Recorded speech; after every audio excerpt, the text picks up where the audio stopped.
Assalamualaikum warahmatullahi wabarakatuh, sahabat tani semuanya. Sekarang Anda berjumpa kembali bersama channel Sahabat Desa 02. Nah, kali ini kita akan membahas atau akan berbagi tentang bagaimana caranya bahwa jagung ini pertumbuhannya lebih cepat 2 kali lipat dari biasanya, dan menggunakan bahan apa saja untuk diaplikasikan kepada tanaman jagung tersebut. Banyak berbagai kalangan para petani jagung yang menggunakan dengan cara masing-masing agar mendapatkan bahwa tanaman tersebut lebih subur dari biasanya. Kalau saya menggunakan yang lebih murah, tetapi bukan murahan dan kualitasnya sangat bagus.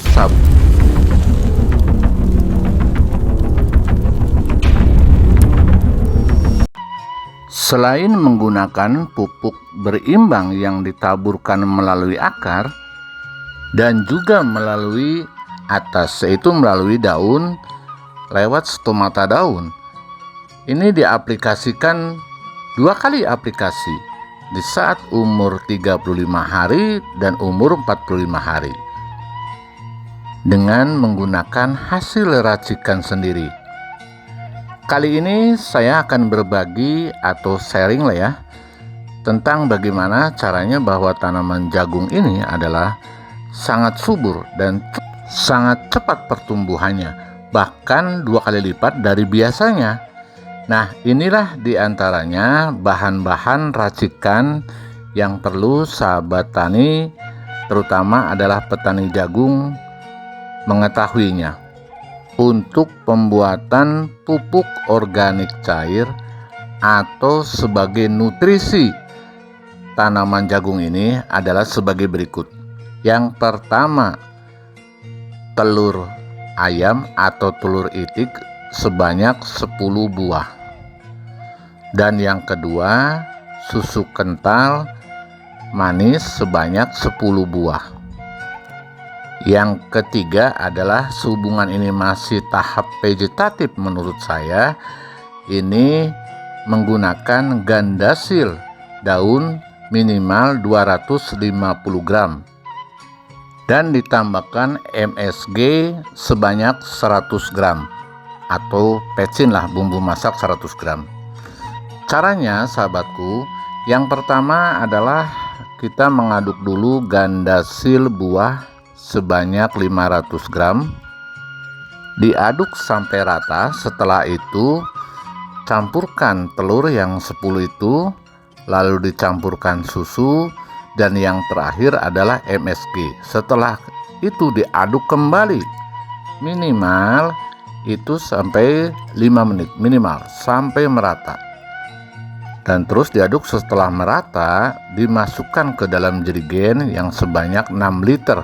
Ini untuk pengaplikasian bisa dijadikan 2 kali pengaplikasian dalam 1 hektar dengan dosis adalah 200 mili atau 200 cc per tangki dari tangki berisi 14-16 liter. Sebaiknya diaplikasikan pada sore hari, yaitu pukul 15 sampai selesai, dan pagi hari adalah dari mulai pukul 6.30 sampai pukul 10 waktu Indonesia bagian barat atau waktu setempat Itulah sahabatku semuanya, bahwa dengan racikan tersebut tanaman jagung ini sangat cepat dan tidak menunggu 1 minggu, bahkan 3 hari pun setelah pengaplikasian pertama kita sudah terlihat. Jadi terlihat pertumbuhannya, baik dari segi batang, nanti batang akan besar dan daun akan lebar. Setelah umur 50 atau 45 hari kita spray kembali. Nah, ini untuk mempercepat pembuahan. Dan racikan ini bisa berguna sampai untuk masa-masa generatif atau masa-masa pembuahan, hanya tinggal kita digantikan saja yang awalnya itu dari gandasil daun. Kalau untuk pembuahan itu gandasil buah, campurannya hanya itu saja. Ini bisa dikatakan gandasil plus asam amino, sehingga makanan yang dari bawah yang tadinya tidak terserap menjadi terserap, dan akar akan lebih panjang, lebih besar. Nah, itulah kelebihan-kelebihan daripada kita membuat racikan sendiri dan terlihat dan sudah terbukti sangat efektif dan sangat murah. Tetapi kualitasnya ini bukan murahan. Ini adalah sangat super sekali sahabatku semuanya. Setelah kita melakukan aplikasi 2 kali, yaitu di saat usia 35 sampai 45 ini. Nah, ini bahwa jagung ini sudah kelihatannya sangat subur sekali. Dan sebentar lagi saya mengaplikasikan racikan yang kedua yang diganti dengan gandasil buah. Tapi tetap dalam dosis racikannya itu sama. Perbedaannya hanya digantikan yang awalnya gandasil daun, nah sekarang digantikan dengan gandasil buah. Karena ini adalah untuk memacu dan merangsang pembuahan. Nah, itulah sahabat tani semuanya, bahwa racikan-racikan nutrisi semacam ini adalah emang kalau kita kalkulasikan untuk pengaplikasian 2 kali itu sangat murah bila kita dibandingkan dengan yang lain. Mungkin dari sahabatku semuanya ada yang bertanya apakah bisa dicampur dengan insek atau dengan pestisida. Nah, kalau khusus untuk memberikan nutrisi, kalau bisa jangan dicampur. Nanti kita pengaplikasian untuk penanggulangan masalah hama dibedakan. Tetapi kalau terpaksa, boleh-boleh saja, hanya inseknya harus sedikit, minimal yaitu 5 mili per tangki. Karena dengan campuran kimia itu akan ada perubahan secara kimia. Jadi alangkah baiknya kalau kita untuk berkonsentrasi kepada pemberian nutrisi kepada tanaman, jangan dicampur kalau bisa.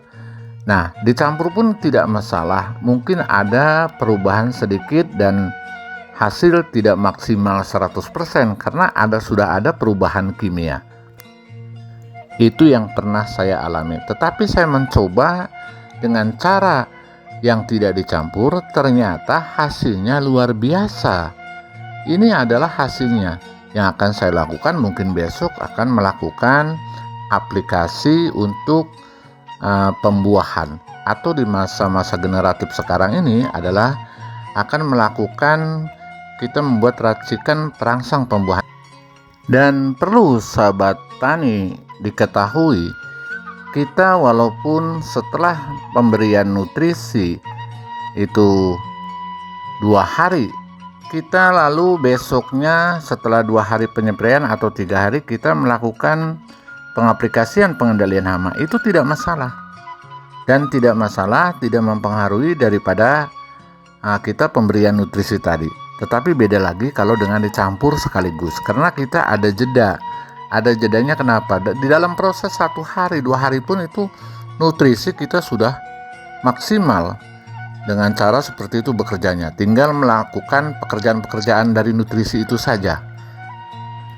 Itulah sahabat tani semuanya. Semoga bahwa nutrisi racikan dari saya ini semoga bermanfaat buat kita semua, dan kita saling berbagi sama petani adalah berbagi pengalaman masing-masing.